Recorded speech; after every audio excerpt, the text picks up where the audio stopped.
Class 9th में lines and angles में next topic हम लेते हैं एडजेसेंट एंगल्स। ओके, देखिए एडजेसेंट एंगल पढ़ने के लिए आपको पता होना चाहिए एडजेसेंट एंगल वो एंगल होते हैं जिनमें ये तीन कंडीशंस फॉलो होती हैं। कौन कौन सी कंडीशन है? They have the same vertex, they have a common arm, uncommon arm on either side of the common arm. Okay, इसका क्या मतलब है देख लीजिए। जैसे कि मान लीजिए हम एक यहाँ पर एक डायग्राम बनाते हैं। देखिए ये पॉइंट O है, यहाँ से हम कुछ रेज निकालते हैं। लेट अस से this is OA, okay, this is OC and this is OB, OC OB। अब देखिए आप ये A। अब देखिए यहाँ पर मैं अगर बोलूँ तो angle AOC, angle AOC is adjacent to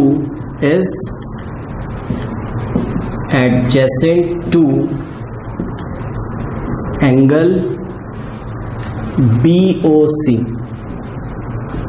ठीक है, ये वाला जो एंगल है ये इस एंगल के एडजेसेंट है। क्यों? देखिए दे have the common vertex. Angle AOC में भी वर्टेक्स क्या है? O है। एंगल BOC में भी वर्टेक्स क्या है? O है। यानी कि एंगल AOC और BOC दोनों के ही वर्टेक्स क्या है? O है। फर्स्ट कंडीशन फॉलो हो गई, they have the common vertex.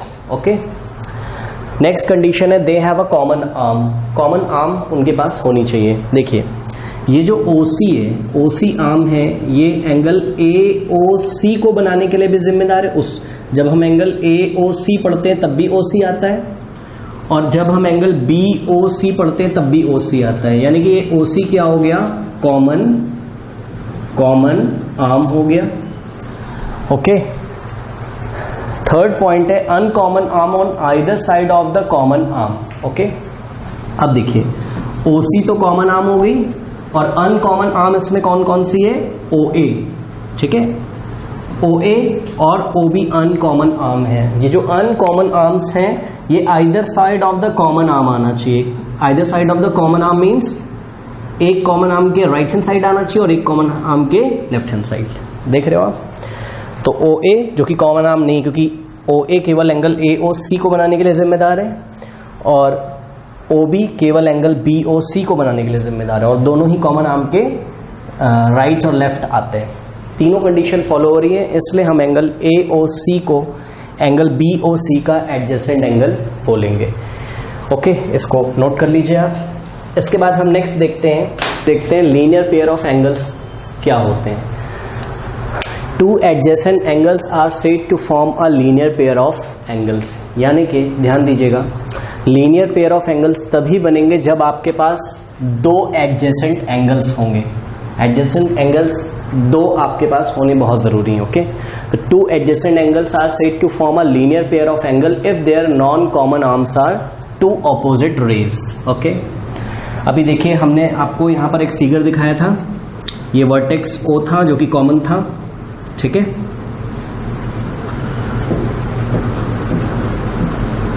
OB, OC और OA। देखिए डेफिनेशन में क्या बोला जाता है? Two adjacent angle are said to form a linear pair of angle if their non common arms are two opposite rays. Condition क्या है? If their non common arms, इनकी जो नॉन कॉमन आर्म्स हैं, ढूंढिए नॉन कॉमन आर्म्स कौन सी हैं? OA, yes OA and OB। ये कैसी होनी चाहिए? Their non common arms are two opposite rays. ये नॉन कॉमन आर्म्स दो ऑपोजिट रे होनी चाहिए। ओके, तो अब ये देखिए ये OB है, OB को OA के जस्ट ऑपोजिट करो।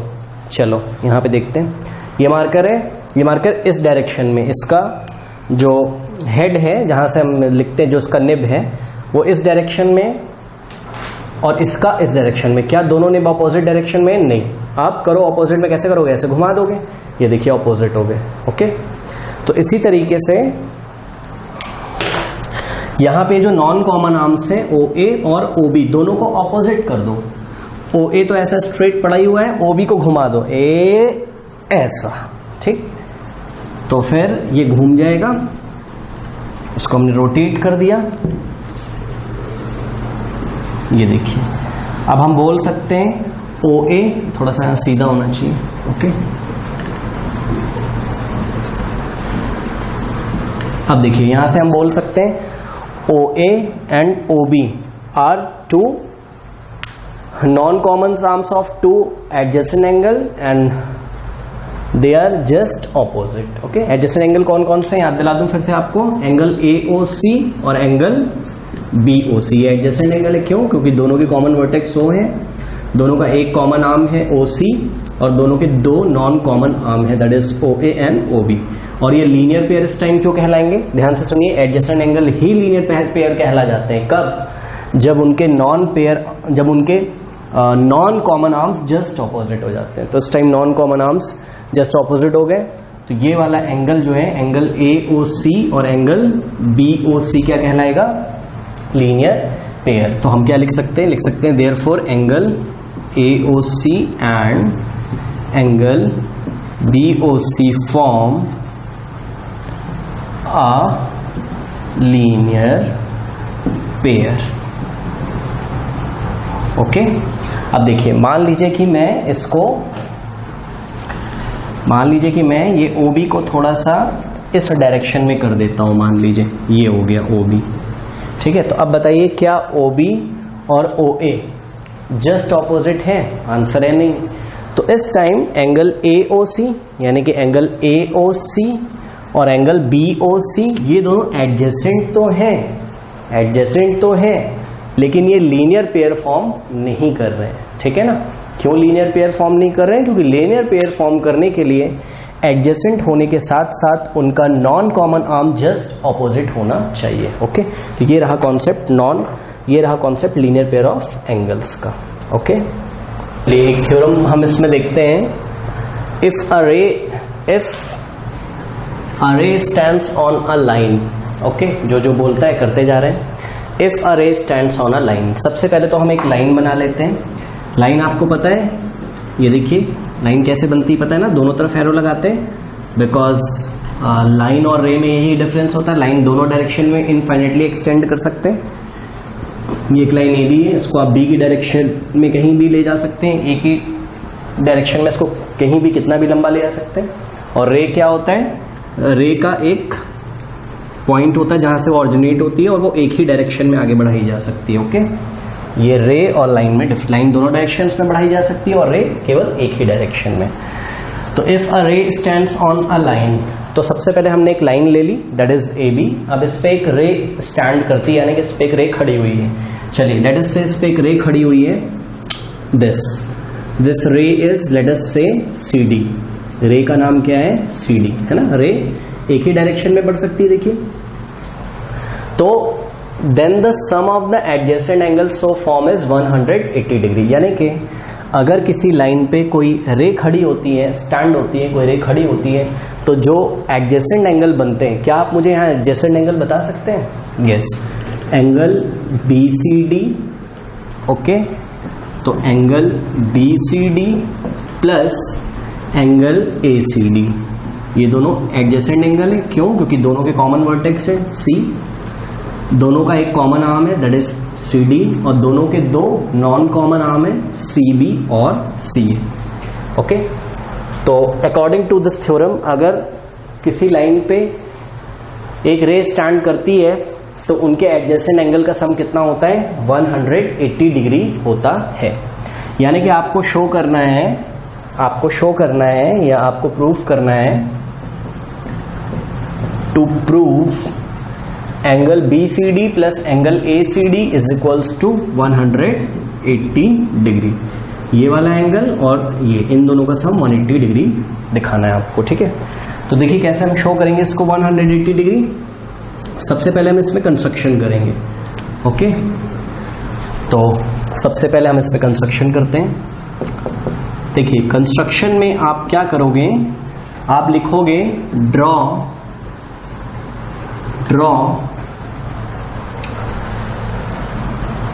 CE perpendicular to AB।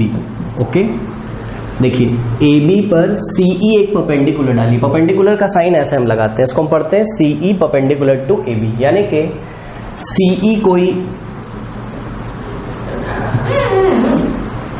Line होगी, या लाइन तो नहीं, कोई रे है मान लीजिए, बना लेता हूँ मैं इसको। ये देखिए CEAB पर परपेंडिकुलर है, यानी कि ध्यान से समझिए, परपेंडिकुलर का मतलब समझते हैं। देखिए जैसे कि मान लीजिए एक लाइन है और इस पे मैंने ये परपेंडिकुलर डाल दिया, तो ये वाला एंगल भी 90 होगा और ये वाला एंगल भी 90 होगा, यानी कि ये जो CE मैंने इस पे परपेंडिकुलर डाला, ये एंगल भी 90 है। ये एंगल का मतलब एंगल ACE, यहाँ मैं लिख दे रहा हूँ, एंगल ACE 90 होगा और साथ ही साथ एंगल BCE भी, ये दूसरी तरफ वाला एंगल भी, ये पूरा BCE भी, एंगल BCE भी क्या होगा 90 डिग्री। लेकिन आपको दिखाना क्या है, आपको दिखाना है BCD और ACD का सम 180 है। तो देखिए किस तरीके से इस क्वेश्चन को हम करेंगे। देखिए यहां पर आप एक काम करिए, सबसे पहले एंगल ACD को आप क्या लिख सकते हैं, फिगर देखिए और बताइए मुझे। एंगल ACD कौन से दो एंगल से मिलके बना है बताइए। एंगल ACD में देखिए ये भी कवर हो रहा है और ये भी, यानी कि क्या मैं नहीं लिख सकता हूं, ये देखिए ना एंगल, ये देखिए ये रहा AC और ये रहा CD। एंगल ACD कौन कौन से एंगल से मिलके बना है, एक तो angle ACE plus angle ECD। Okay दिख रहा है ना भाई, ये वाले एंगल और ये वाले एंगल को ऐड कर दूं तभी तो एंगल ये वाला मिलेगा पूरा ACD। तो इसका मतलब angle ACD is equals to angle ACE plus angle ECD। ये इक्वेशन नंबर 1 बना लीजिए। इसी तरीके से, यानी कि देखिए आपको यहाँ सीखना ये है कि आपने एंगल ACD की वैल्यू किसके टर्म्स में लिखी, ACD की वैल्यू आपने लिखी किसके टर्म्स में, एंगल ECD के टर्म्स में। ये वाला एंगल जरा ध्यान रखिएगा जिस पे मैंने निशान लगाया हुआ है, ECD, ठीक है। तो एंगल BCD को, क्योंकि एक तो मिल गया आपको, अब BCD बचा है, तो एंगल BCD को आप क्या लिख सकते हैं बताइए। ACD को ECD के टर्म में लिखा है, तो BCD को भी ECD के टर्म में लिखना पड़ेगा। देखिए अभी समझ में आ जाएगा आपको। देखिए मैंने पूछा कि ये वाला एंगल कैसे मिलेगा, तो आप बोलोगे भाई एक काम करो, इस पूरे में से इसे हटा दो। सही बात तो है, चेक कर लीजिए। एंगल BCD कैसे मिलेगा, इस पूरे में से, यानी कि एंगल BCE में से, एंगल BCE में से हटा दो, माइनस कर दो। किसे माइनस कर दो, ECD को, एंगल ECD को। ये बन गया इक्वेशन नंबर 2। समझ में आई बात। तो आपने देखा, यहाँ भी चेक कर सकते हो, अगर इस पूरे में से इतना मैं हटा दूं तो क्या बचेगा, BCD ही तो बचेगा। यानी कि एंगल BCD की वैल्यू क्या है, एंगल BCE में से किसे हटा दो, ECD। अब देखिए कैसे करते हैं, आप अपनी आदत भी डाल दीजिए। अब आप बड़ी क्लासेस में आ गए, आप लिखिए इक्वेशन, एडिंग इक्वेशन 1 और 2। ओके, इक्वेशन 1 और 2 को ऐड करने पर देखिए ऐड कैसे करते हैं, मैं आपको बता रहा हूँ। Adding equation 1 and 2। अब देखिए इसको ऐड क्यों कर रहे हैं, क्योंकि देखिए अगर मैं इन दोनों इक्वेशंस को ऐड करूंगा तभी तो मुझे angle BCD plus angle ACD मिलेगा, है ना। देखिए ऐड कैसे करते हैं, LHS को LHS में ऐड करिए, करते हैं angle ACD plus angle BCD। LHS को LHS में ऐड करिए, बीच में इक्वल लगा दीजिए, इक्वल लगा हुआ है। अब RHS को RHS में ऐड करिए। पहली इक्वेशन का RHS उतारिए पहले, angle ACE plus angle ECD add कर रहे हैं। फर्स्ट इक्वेशन का RHS लिखा, अब प्लस लगाएंगे, अब सेकेंड इक्वेशन का RHS लिखेंगे। इस तरीके से हम ऐड करते हैं। एंगल क्या लिखा है यहाँ, BCE प्लस, यहाँ माइनस लगाए, माइनस लगाएंगे, माइनस एंगल ECD। ऐड करना आया, कैसे ऐड करते हैं, LHS प्लस LHS फिर इक्वल टू लगाएं, इक्वल टू लगा देंगे RHS प्लस RHS। ओके, अब यहाँ पे देखिए ECD यहाँ पॉजिटिव है और यहाँ पर एंगल ECD नेगेटिव है, पॉजिटिव नेगेटिव से कैंसिल हो जाएगा। ओके, तो ये आपके पास आ गया, क्या आ गया आपके पास, उसे हम नोट करते हैं। देखिए ये आ गया आपके पास angle ACD plus angle BCD is equals to angle ACE plus angle BCE, angle BCE।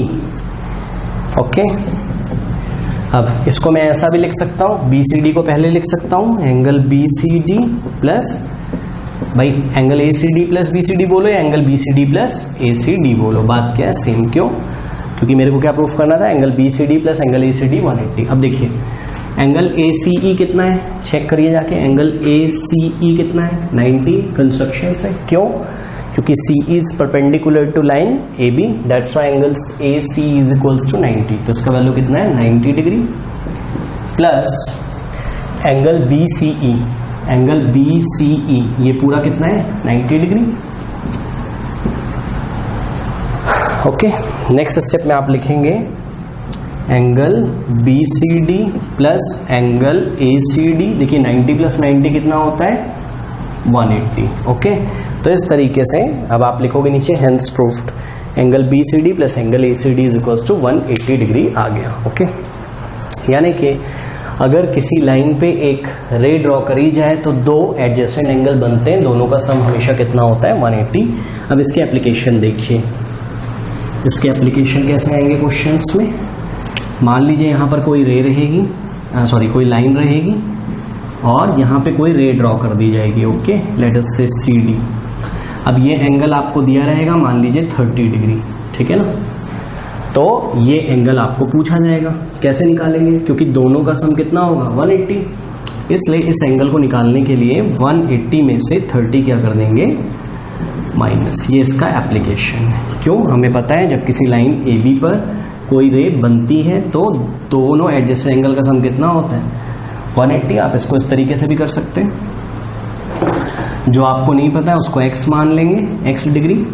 तो x डिग्री प्लस 30 डिग्री किसके इक्वल होना चाहिए 180 के। ये 30 राइट में जाएगा तो x का वैल्यू कितना आ जाएगा 180 माइनस 30 और x का वैल्यू कितना आ जाएगा 150 डिग्री। ओके, तो ये इसका एप्लीकेशन है, इस तरीके से हम इसे करेंगे। ओके, चलिए नेक्स्ट थ्योरम हम देखते हैं। थ्योरम 1 जो हमने पढ़ी थी उसी का कन्वर्स है ये, मतलब जस्ट उसी का उल्टा है।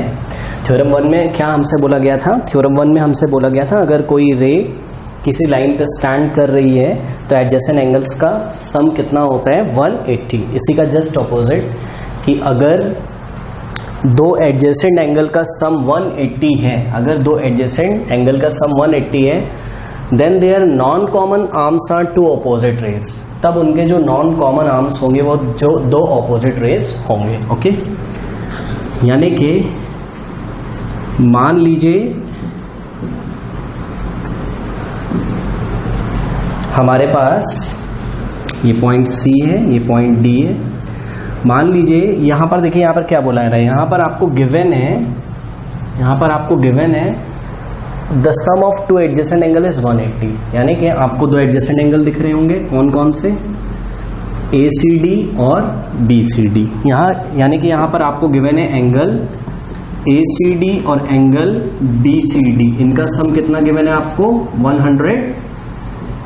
180 डिग्री। ओके, ये गिवन है इस बार आपको बोला जा रहा है कि जो नॉन कॉमन आर्म्स हैं यानी कि CB और CA को, इनको जस्ट ऑपोजिट आपको शो करना है। यानी कि टू प्रूव, क्या प्रूव करना है, AC and BC are two, क्योंकि AC और BC ही क्या है नॉन कॉमन आर्म्स है, इन्हीं को क्या दिखाना है just opposite, are two opposite rays. Okay, देखिए ऐसे क्वेश्चंस को हम कैसे प्रूफ करते हैं, हम इसको प्रूफ करते हैं कॉन्ट्राडिक्शन मेथड से। कौन से मेथड से प्रूफ करते हैं, कॉन्ट्राडिक्शन मेथड से। ओके, देखिए अभी आपको क्या बोला जा रहा है कि वैसे तो फिगर में आपको दिख रहा होगा कि AC और BC ऑपोजिट, दिखने से कुछ नहीं होता है, मैथ्स में आपको प्रूफ करना पड़ेगा। ओके, तो देखिए कैसे प्रूफ करते हैं। प्रूफ इस तरीके से करेंगे, अगर पॉसिबल है तो थोड़ी देर के लिए मान लेते हैं कि CA और CB, बल्कि ऐसे बोलते हैं इसको, CA और CB बोल देते हैं। ओके, CA और CB बोल देते हैं, बिकॉज C कॉमन पॉइंट है, CB ऐसे जा रहा है और CA ऐसे जा रहा है, तो स्टार्टिंग C से हो रही है, इसलिए CB CA ऐसे बोल देंगे। ओके, तो यहां पर पहले हम लिखेंगे इफ पॉसिबल, अगर ऐसा संभव है तो हम ये मान लेते हैं कि if possible let CA and CB are, मान लो कि ये ऑपोजिट नहीं है, if possible then let CA and CB are या be not two opposite rays, मान लिया कि दोनों ऑपोजिट नहीं। ओके, अगर ये ऑपोजिट नहीं है दोनों तो एक कंस्ट्रक्शन करेंगे, देन ड्रॉ अ रे CA, देन ड्रॉ अ रे CA नहीं CE। अब देखिए ये बड़ी मजेदार चीज है, then draw a ray CE, इसमें आपको लैंग्वेज लिखना पड़ेगा, then draw a ray CE opposite to CA, opposite to CA। अब आप बोलोगे कि CE तो हमको CA के ऑपोजिट नहीं दिख रहा है ना, दिखने से कुछ नहीं होता है मैथ्स में। आपने मान लिया है कि CA और CB ऑपोजिट नहीं है, अगर CA और CB ऑपोजिट नहीं तो माना कि CA के ऑपोजिट हमने CE ड्रॉ की है। ध्यान दीजिए, CA के ऑपोजिट हमने CE ड्रॉ की है, सच दैट, इस तरीके से, सच दैट यानी कि इस तरीके से अगर हमने CA के ऑपोजिट CE ड्रॉ की है, इसका मतलब ACE क्या होना चाहिए, ACE एक स्ट्रेट लाइन होना चाहिए। अगर मैं बोल रहा हूं कि CE जो है वो CA के ऑपोजिट है, ये देखिए ना, अगर मैं बोल रहा हूं ये पॉइंट C, ये पॉइंट C, अगर मैं बोल रहा हूं कि CA CE के ऑपोजिट है, तो आपको कैसा दिखाई पड़ा है, स्ट्रेट लाइन। तो इसका मतलब ACE क्या होना चाहिए, straight line, such that ACE is a, ये लैंग्वेज आपको लिखनी पड़ेगी। Okay, straight line. ओके, अब ये हो गया कंस्ट्रक्शन। अब इसका प्रूफ देखिए, कैसे इसको प्रूफ करेंगे। देखिए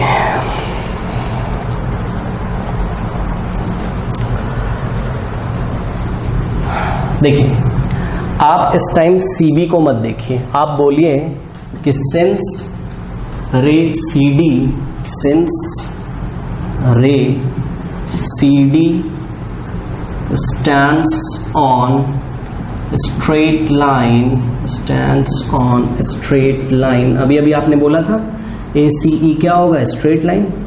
देखिए ACE स्ट्रेट लाइन पे CD कोई रे खड़ी हुई है, इससे पहले वाला थ्योरम लगा दीजिए, यानी कि angle ACD plus angle DCE, इन दोनों का सम कितना होना चाहिए, 180, यानी कि angle ACD plus angle ECD। भाई अगर ACE एक स्ट्रेट लाइन है और CD एक रे है, तो इससे पहला वाला थ्योरम जो पढ़ा था वो लगा दीजिए, यानी कि angle ACD plus angle ECD का सम कितना होना चाहिए, 180 डिग्री। ओके, लेट अस से दिस इज इक्वेशन नंबर 1। अब देखिए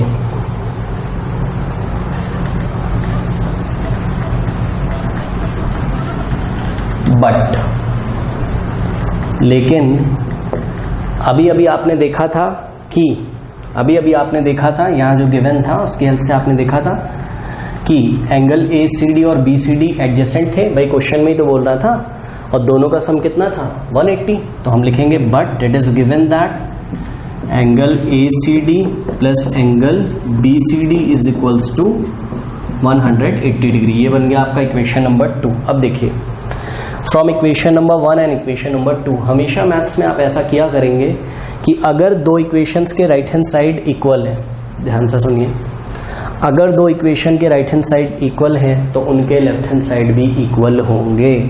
तो हम बोलेंगे फ्रॉम इक्वेशन 1 एंड 2 दोनों के RHS इक्वल हैं, इसलिए दोनों के LHS भी इक्वल होंगे। यानी कि ये वाला जो पार्ट है ये इक्वल होगा इस पार्ट के। ओके, यानी कि एंगल, पहले इसको लिखते हैं, ACD plus angle ECD must be equal to angle ACD plus angle BCD। अब देखिए ध्यान से, यहाँ पर एंगल ACD लेफ्ट में भी है और एंगल ACD राइट में भी है। ये दोनों कैंसिल हो जाएंगे आपस में, हाँ नहीं होंगे कैंसिल। देखिए जैसे लिखा हुआ है x plus 2 is equals to m plus 2, तो ये 2 से 2 आप कैंसिल कर देते हो ना। उसका कारण क्या है, ये 2 को उधर राइट में भेजोगे, x is equals to m, 2 तो यही था और ये वाला 2 इधर आएगा तो माइनस 2 से 2 कैंसिल।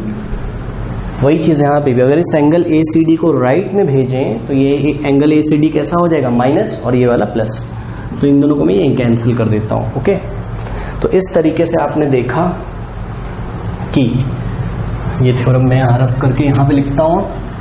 इस तरीके से यहाँ पे आपने देखा। अब आपको रिजल्ट क्या मिल गया, आपको रिजल्ट यहाँ मिला है एंगल ECD आपका हो गया इक्वल एंगल BCD के। चेक कर लीजिए, एंगल ECD ये वाला एंगल हो गया आपके BCD के इक्वल इसके। ऐसा तभी पॉसिबल है, ऐसा तभी पॉसिबल है जब CE किससे कोइंसाइड करता हो, CB से। यानी कि CE ऐसा आके CB पे गिर जाए, CE ऐसा आके CB पे गिर जाए, तभी तो एंगल ECD। चलो गिराना शुरू करो, अभी पता चलेगा। CE को गिराओ, थोड़ा और गिराओ, थोड़ा और गिराओ, थोड़ा और गिराओ, थोड़ा और गिराओ, थोड़ा और गिराओ। जब ये CE गिरता जाएगा तो ये वाला एंगल खुलता जाएगा। जैसे अगले पल CE गिरेगा तो कहाँ आ जाएगा, यहाँ पर। ये देखिए और बढ़ गया, अगले पल CE यहाँ आ जाएगा, ये एंगल और बढ़ गया। एंगल कौन सा, ECD बढ़ता जा रहा है, बढ़ता जा रहा है। और CE अगर पूरा गिर जाए CB पे तो एंगल ECD एंगल BCD के इक्वल हो जाएगा। कहने का मतलब ये कि यहाँ जो EC बनाया था हमने कंस्ट्रक्शन में, वैसा पॉसिबल ही नहीं है। इसका मतलब EC और BC दोनों क्या करते हैं, कोइंसाइड करते हैं। ओके, ये दोनों अलग अलग चीजें नहीं हैं। ओके,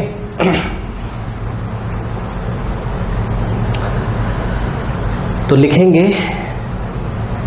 और एक चीज और देखिएगा, CE और CB दोनों एक ही साइड है CD के। ऐसा तो नहीं है ये CE इधर है, ऐसा तो नहीं है CE इधर है और CB इधर है, दोनों ही CD के राइट हैंड साइड है। तो हम पहले लिखेंगे, क्या लिखेंगे हम लिखेंगे but CE and CB are on the, but CE and CB are on the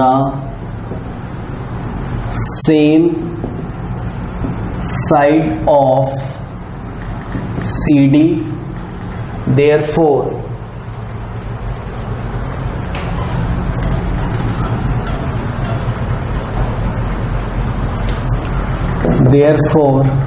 इसको आप रिजल्ट थर्ड डाल दो। ओके, या equation, therefore equation third is possible only if ये रिजल्ट तभी पॉसिबल है जब CE किससे कोइंसाइड करता हो, CB से। If CE coincide with CB। अब सुनिए, यहां पर हमने क्या लिखा था, then draw a ray CE opposite to CA such that AC is a straight line. और आप देखिएगा हमने यहां माना था कि AC और CB ऑपोजिट नहीं है, और हमने माना था कि AC और EC ऑपोजिट है, लेकिन EC ही क्या है, CB है। इसका मतलब आप यहाँ EC को हटा के क्या लिख सकते हैं, EC की जगह CB लिख सकते हैं। यानी कि ACB क्या है, एक स्ट्रेट लाइन है। और अगर ACB एक स्ट्रेट लाइन है तो CA और CB क्या है, जस्ट ऑपोजिट रेज है। तो ये हमारा प्रूफ हो गया इस तरीके से। लास्ट में लिख लीजिएगा hence CA and CB are two opposite rays. Okay, का जो भी हमने पढ़ा है हम उसको सम कर सकते हैं, सम अप कर सकते हैं। देखिए हम बोल सकते हैं two adjacent angles are a linear pair if they are supplementary, यानी कि ये देखिए स्ट्रेट लाइन पे बने एंगल्स लीनियर पेयर कहलाते हैं।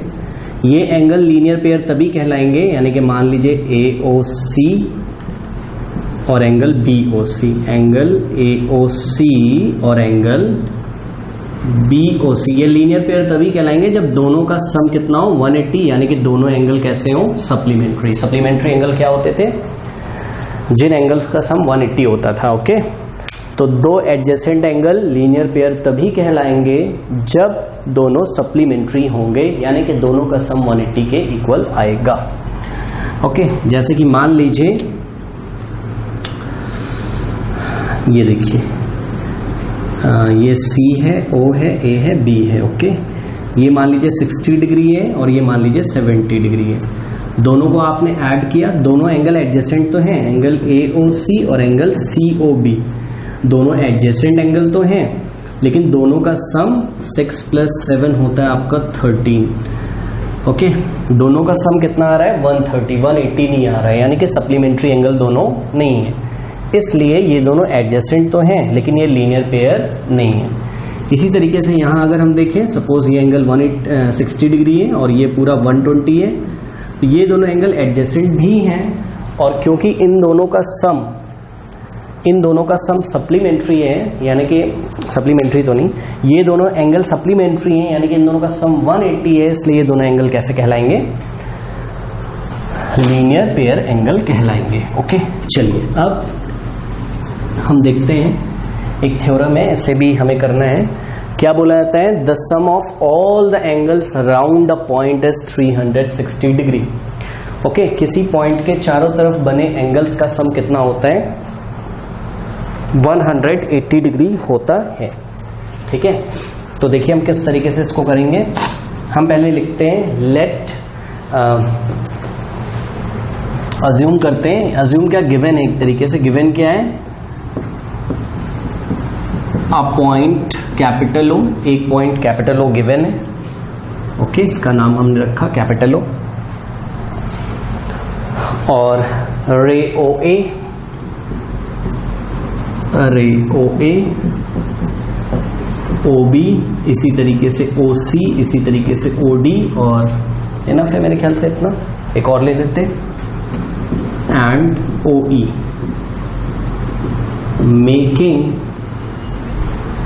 Making angles round O, making angles round O। Okay, माना कि कोई दिया हुआ है आपको कोई पॉइंट कैपिटल O, ये हमने ले लिया, रे OA है। ओके, तो ये देखिए कोई रे OA है, इसी तरीके से कोई रे OB है, कोई रे OB है, कोई रे OC है, कोई रे OD है, और इसी तरीके से कोई रे OE है। ये हो गया। तो इतनी सारी रेस है, और भी ले सकते हैं, हमने बस इतनी ली है। ये बहुत तरीके के एंगल बना रही हैं। जैसे यहाँ पर आपको एक एंगल देखने को मिलता है, एंगल AOB, यहाँ एक एंगल देखने को मिलता है, एंगल BOC, ऐसे। ओके, तो इसको आपको ये बताना है कि इन सभी एंगल्स का सम कितना होगा, 360 डिग्री। ये लेके आना, the sum of all the angles round a point is 360 degree, यानी कि टू प्रूफ क्या करना है आपको, लाइन से चलते हैं, या तो एंटी क्लॉकवाइज चल लीजिए या तो क्लॉकवाइज। मान लीजिए हम एंटी क्लॉकवाइज चल रहे हैं, यानी कि angle AOB plus angle BOC, angle BOC plus angle COD, angle COD plus angle DOE, angle DOE plus angle EOA, angle EOA, इन सबका सम। अब वापस AOB पे पहुंच गए ना, AOB से स्टार्ट किया था तो AOB अब नहीं लेना है। ओके, इन सबका सम कितना है 360 डिग्री। मेरे पास यहाँ जगह नहीं, मैं यहाँ लिखता हूँ। इन सबका सम कितना लाना है 360 डिग्री। अब देखिए इसमें करोगे आप एक कंस्ट्रक्शन। ओके, क्या करोगे आप इसमें एक कंस्ट्रक्शन करोगे। कंस्ट्रक्शन में आप क्या करोगे, आप लिखोगे अपनी कॉपी में draw a ray OF opposite to OA। देखिए इसमें से आप किसी के भी ऑपोजिट, OA के चाहे किसी के भी, चाहे आप OC के, हम फिगर साफ से दिखे आपको समझ में आए, इसलिए हम OA के ऑपोजिट एक रे ड्रॉ करते हैं। ये देखिए OF हमने ड्रॉ करी, draw a ray OF opposite to OA। Okay, हमने एक रे ड्रॉ करी OF जो कि OA के क्या है, ऑपोजिट है। इसका मतलब ये है कि अगर OF OA के ऑपोजिट होगा तो इसका मतलब है कि एंगल AOB और एंगल BOF, ओके, अभी आपने पढ़ा था कोई स्ट्रेट लाइन होगी और वहां अगर कोई रे जा रही होगी, ये देखिए ये रे जा रही है OB, तो ये वाला एंगल और प्लस ये वाला पूरा एंगल, इसका सम कितना होगा 180 डिग्री। तो इसको लिख सकते हैं angle AOB plus angle BOF is equals to 180 degree. Okay, ये लिख लिया। इसको हम बना लेते हैं इक्वेशन नंबर 1। ओके, इसका रीजन भी आपको देना है। क्या फॉर्म कर रहे हैं दोनों, लीनियर पेयर। कैसे लीनियर पेयर फॉर्म कर रहे हैं, दोनों एडजेसेंट हैं और इनके कॉमन आर्म्स जस्ट ऑपोजिट हैं। तो ये दोनों एंगल यानी कि AOB और BOF क्या फॉर्म कर रहे हैं, लीनियर पेयर। ओके, अब नेक्स्ट हम लेते हैं, इसी तरीके से हम बोल सकते हैं angle AOB plus angle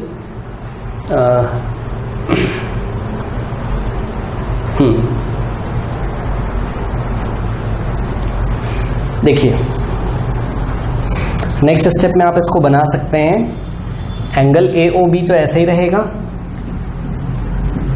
plus angle BOF। देखिए एंगल BOF कौन से दो एंगल से मिलके बना हुआ है, BOF देखिए एक तो BOC से प्लस COF से। तो BOF की जगह मैं लिख सकता हूं angle BOC plus angle COF is equals to 180 degree. इसको आप चाहो तो इक्वेशन नंबर 2 दे सकते हो। ओके, समझ में आया। एंगल BOF किससे किससे मिलके बना है, BOC प्लस C। देखो भाई ये पूरा अगर चाहिए तो इतना यानी कि BOC प्लस इतना यानी कि COF। सिमिलरली आप बोल सकते हैं जैसे यहां आपने OB को एक रे लिया था, उसी तरीके से आप नीचे के साइड में OD को एक रे ले सकते हैं, OD को एक रे ले सकते हैं। ओके, ये प्रूफ क्या करना है, इसको हम लिखे रहने देते हैं। Okay,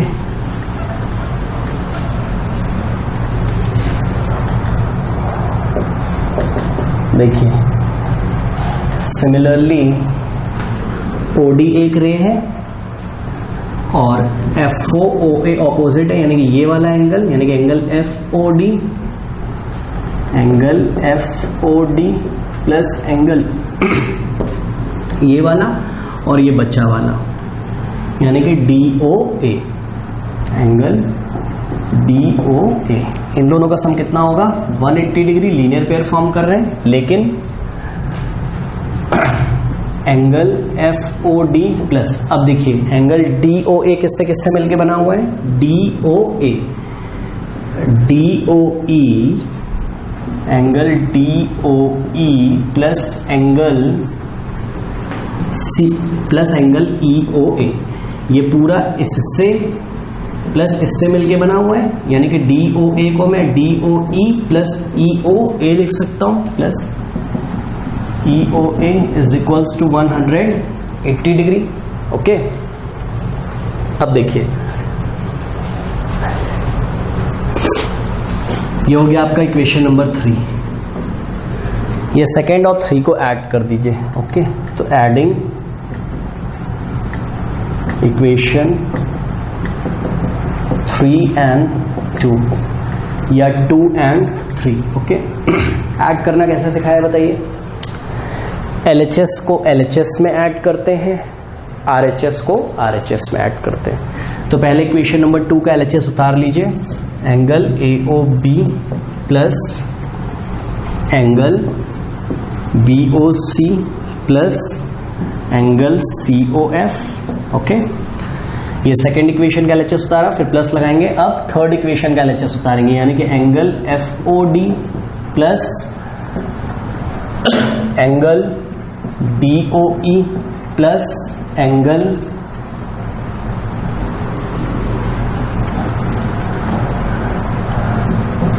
EOA। दोनों के LHS ऐड कर दिए, दोनों के RHS। सेकेंड इक्वेशन का RHS 180 डिग्री है और थर्ड इक्वेशन का RHS भी 180 डिग्री है, लिख दिया। अब नेक्स्ट स्टेप देखिए जो जो आपको लाना है, AOB लाना है, मिल गया, एंगल AOB प्लस BOC लाना है, मिल गया, एंगल BOC प्लस। अब देखिए COD आपको नहीं मिल रहा है ना, ये C था। COD कौन से दो एंगल से मिलके बना है? COD COF से और FOD से, यानी कि COF और FOD दोनों का सम कितना हो जाएगा? COF और FOD दोनों का सम कितना हो जाएगा? COD। तो इन दोनों की जगह मैं लिख दूंगा एंगल COD प्लस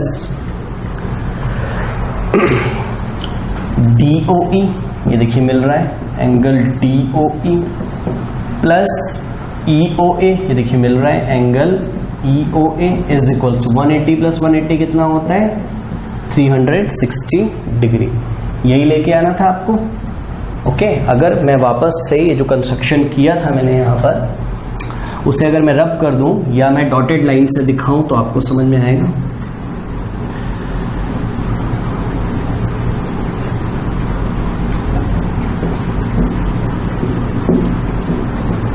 अगर मैं इस OF को डॉटेड लाइन से दिखाऊं तो आपको इतना प्लस इतना प्लस इतना प्लस इतना प्लस इतना ही तो 360 लाना था, आ तो गया। तो इस तरीके से हम इसको प्रूव करेंगे। ओके।